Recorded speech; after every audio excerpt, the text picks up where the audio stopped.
the one and only Miss Cher Lloyd. Hello. You're such an amazing artist, person, and genuine spirit. How could you ever have any idea that we would not want to just envy what it is that you get to do for us, sweetheart?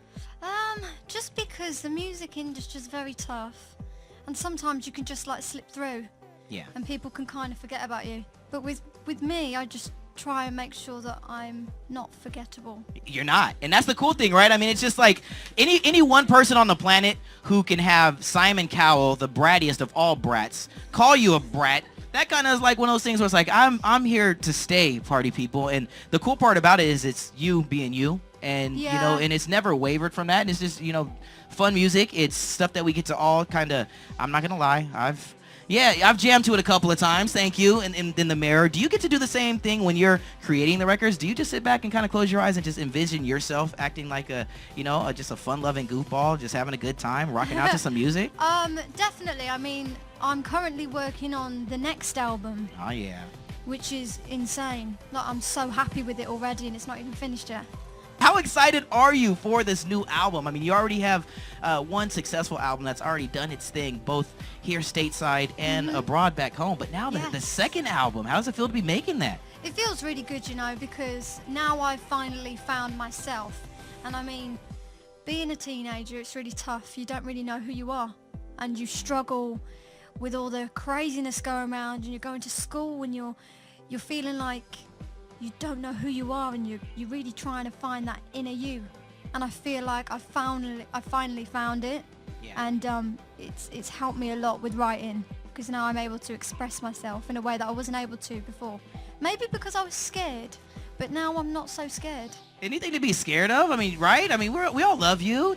Dude, you have so many adoring fans. For you to, be able to come from, really believing in yourself and taking that leap of faith to now seeing so many people from across the globe, from Right. here to That's back the home thing, to, yeah. isn't it like kind of a bit like, whoa? Yeah, it's a little crazy because obviously I'm from the UK and I love the UK with all my heart.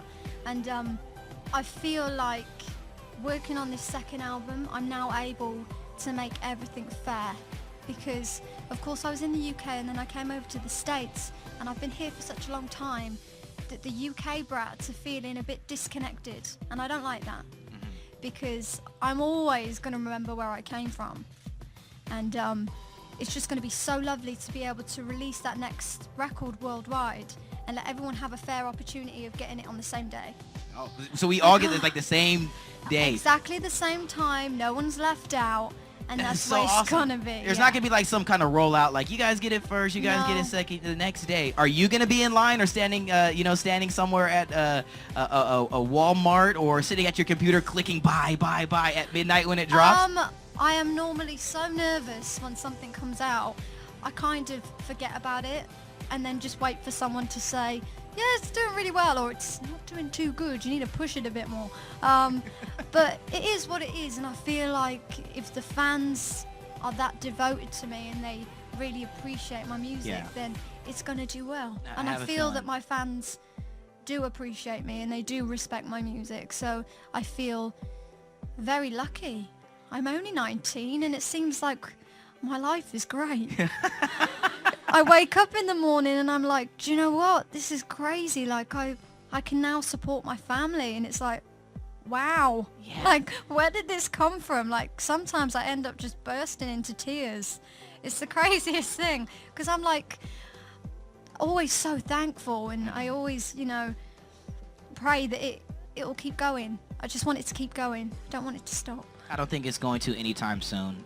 Speaking of family and friends back home, I got to ask, because I see on Instagram and Twitter, Buddy and Sharon. How are they Yes. doing right now? I actually did a Skype with my dogs this morning. I miss No them way. so much, like so much. And, I miss my family too, but my dogs, just they give me the best cuddles, and I do kiss my dogs, which is kind of gross. And some people are like, oh, do not kiss dogs, but I do. Go for it. I think it's fine. I think it gets weird when you start to eat their food. Yeah, that's when it gets weird, when you start to snack on their dog treats. Yeah, we don't share meals. Okay. But my dogs are just lovely. And of course I'm going to think my dogs are the most beautiful in the world. Nominated for 4 Disney Awards, dude. 4 Radio Disney Awards. It's crazy. Thank you. I've never won anything before, so just to be, you know, selected. And there's some awesome categories. First, you got Best Breakup Song. Yeah. That's the first one. Best Female Artist. That's the second one. You have Funniest Celebrity Take. That's the third one. And last one, Song of the Year. Yeah, it's pretty crazy. When you think about that, when you feel like, whoa, these are some pretty high accolades that I get just for being who I am. How vindicated do you feel as an artist? Well, I do have to say I've worked my butt off. Yes. All right. So this it didn't just come like that. It wasn't like, oh yeah, let's nominate her. I have been on the road for quite some time now, and it feels good to be at least recognized and put in the pot. Yeah. It's You're good. there. It's really good. You're like the good part of the what's in that pot. Like you're like the meat. You're not just like the little seasoning on top. Like you're like the part. I just hope that people vote for me. Are we gonna vote for her? Yeah. Thank you. I didn't think it needed to be said, but yeah, we got to. Yeah, definitely. I'm like really excited, and I'm wondering what I should wear. You know. I think some Mickey Mouse ears. Maybe. Yes, rock those Mickey Mouse ears I for could sure. do, or I could dye my hair a completely different color. You know, how important is it for us to just really believe in who we are and to stay with that strong sense of individuality and to not really just, to not go into trying to conform and to be like anybody else? How important is that? Well, just to give you a little insight on what life used to be like for me when I first started my career, I struggled so much. I used to look in magazines and I used to see these most amazing women, and they had perfect complexions and not a hair was out of place. And I fought for that. And I was like, I need the best makeup artist, I need the best hairstylist, because I'm meant to look like that.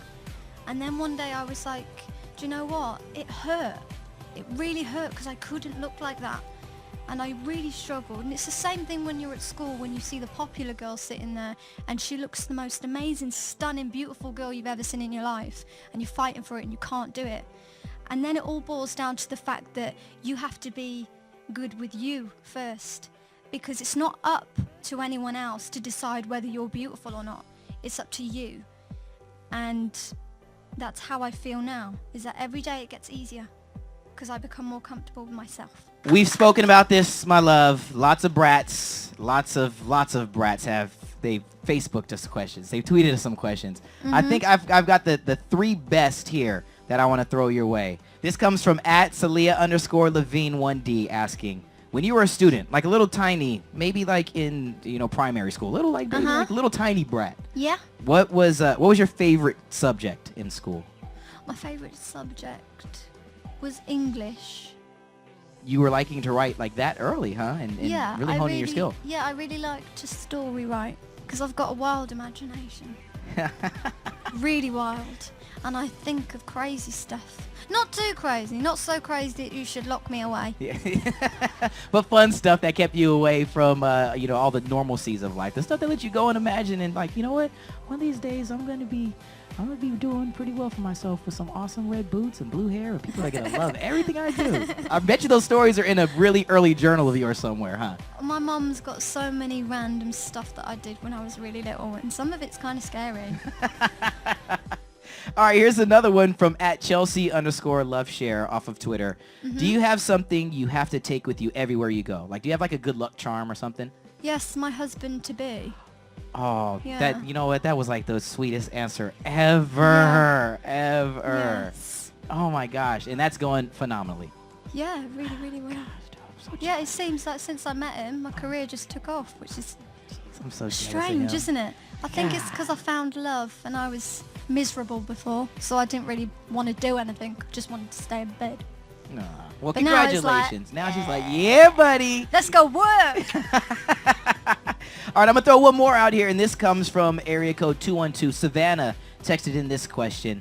You have a lot of tattoos. You have quite a few. Is there any idea Yeah. about a new one or something that you might want to get soon? Well, you know, I was thinking of going for some like stars on my face. Oh wow. Well, Yeah, I might get some stuff written across my forehead too.